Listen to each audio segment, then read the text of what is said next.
Знаете ли, че понякога един човек може да е мил, добър, красив, изключително грижовен и въпреки това нещо абсолютно невидимо да отблъсква хората от него? И не, днес няма да си говорим за труден характер, няма да говорим за финанси или разминаване в интересите. Ще разнищим нещо много, много по-деликатно. Миризмата. Да, напълно осъзнавам, че темата е леко неудобна, може би дори табу, но точно затова сме тук и трябва да я обсъдим съвсем открито.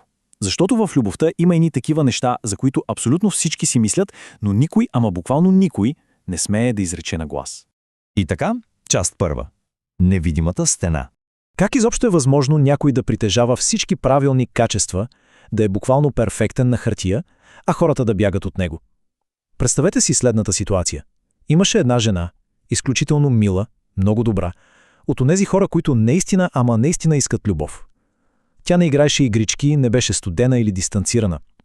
Запознаваше се с мъже, срещите тръгваха просто чудесно, имаше искра, имаше симпатия. И после, абсолютно всеки път, тези мъже постепенно се отдръпваха. Без обяснение. Тя се измъчваше денонощно. Чудеше се.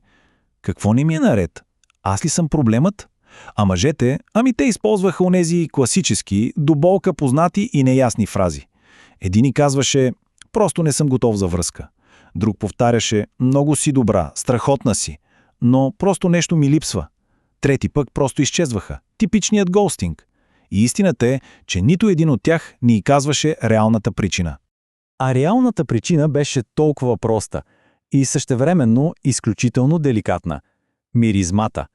Тя имаше силен, хроничен проблем с дъха. И забележете, не говорим за онзи момент, в който си хапнал чесън на обяд или си изпил 3 кафета. Говорим за нещо постоянно. Колегите й в офиса го усещаха, приятелите й го усещаха, мъжете на срещите също. Но абсолютно никой не намираше смелост да й го каже в очите. Преминаваме към част втора. Науката зад аромата. Вижте, това не е някаква езотерика. Чиста биология. Биологията буквално управлява нашите инстинкти чрез феромоните. Това са онези тайни химически пратеници на тялото. Те се улавят от един много специфичен орган в носа ни и изпращат светкавични сигнали директно до мозъка. Изумителното тук е, че човешките тела правят тези бързи, подсъзнателни избори за това дали сме съвместими с някого, дълго преди логичният ни мозък въобще да е осмислил ситуацията. Тялото първо казва да или не. Мирисът е ключът към всичко. Има хора, до които заставате и те просто миришат на дом, на спокойствие. Само като се доближите до тях, тялото ви се отпуска и си казва да, тук ми е супер добре. Но от другата страна стои отблъскващият аромат. И тук не говорим само за лоша хигиена. Понякога човек си мисли, че уха е зашеметяващо, а всъщност се е полял с толкова силен и тежък парфюм, че нервната система на хората около него мигновенно бие тревога и ги кара да търсят най-близкият авариен изход. Част трета. Жесточината на мълчанието. Защото, нека си признаем, как изобщо се казва такова нещо? Да изтърсиш, извинявай, ама устата ти мирише, звучи безкрайно жестоко. И тук идва големият етичен въпрос, пред който всички сме се изправили. Кое е по-доброто? Да си замълчиш от криворазбрана учтивост, за да не обидиш човека, или да му кажеш истината много внимателно, за да му помогнеш? Знаете ли, мълчанието често е най-жестокото нещо, защото то обрича този човек на безкрайна поредица от провалени срещи и разбити надежди, без той изобщо да подозира каква е причината. Истинската дълбока грижа означава да кажеш тази трудна истина, така че отсрещния да не се почувства смазан и унизен. Представете си да подходите така. Виж, казвам ти го с огромно уважение, защото наистина държа на теб. Забелязвам, че понякога имаш по-силен дъх. Казвам ти го не за да те засрамя в никакъв случай, а защото аз самия бих искал някой да ми каже, ако аз имах такъв проблем. Усещате ли разликата? Това вече не е критика, това е протегната ръка. Това е истинска грижа. Част четвърта. Огледалото. Или как всъщност миришем самите ние.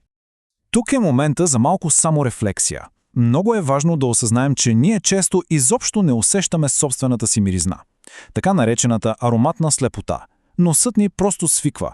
Ние живеем в собственото си тяло денонощно. И така, как да разберем дали ние самите нямаме проблем?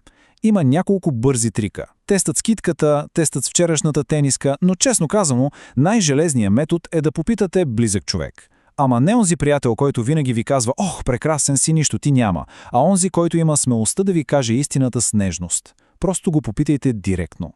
А за този прочут тест с китката трябва да запомните едно магическо число – 15 секунди. Ето как се прави. За да разберете как реално мирише дъхът ви, оближете съвсем леко горната част на ръката си, изчакайте точно 15 секунди, за да изсъхне слюнката и чак тогава помиришете. Това, което ще усетите, е може би най-точният индикатор за това, как ви възприемат хората около вас, когато им говорите отблизо. И сега, ако усетите постоянен проблем, моля ви, не си мислете, че дъвката ще ви спаси живота. Хроничният лош дъх или халитозата много често е симптом на скрит проблем, натрупан зъбен камък, възпалени венци или дори стомашни проблеми. Да разчитате само на ментова дъвка в такава ситуация е, буквално като да напръскате с парфюм от рози едно кошче за буклук. За първите 5 минути може и да помогне, но след това реалността отново излиза на сцената. Единственото истинско решение е да посетите зъболекар. И стигаме до последната, пета част. Как буквално да ухаем на любов? Нали знаете израза «ние сме това, което ядем»? Ние буквално миришем на това, което ядем. Съществуват така наречените парфюмни храни. Неща като хрупкави ябълки, свежи цитруси и кардамон, те имат естествени антибактериални свойства и помагат на тялото да се изчисти. От другата страна обаче са опасните играчи. Чесън, прекалено много кафе и алкохол. Когато тялото ги разгражда, то създава едни специфични отпадни вещества, които се отделят през порите ни не за часове, а с дни.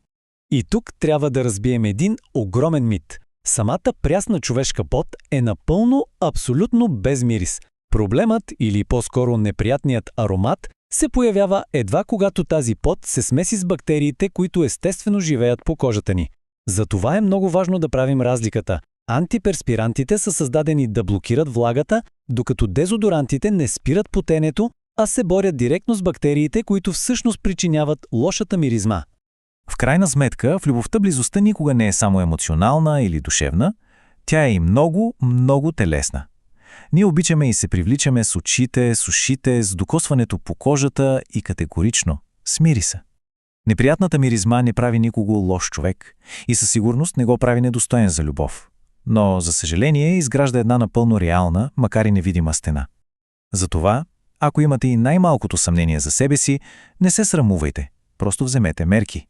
А ако ваш близък се бори с това, кажете му го с топлина и уважение. Защото да ухаеш добре и да се грижиш за себе си е не само акт на любов към собственото ти тяло, но и дълбоко уважение към хората, които допускаш близо до сърцето си.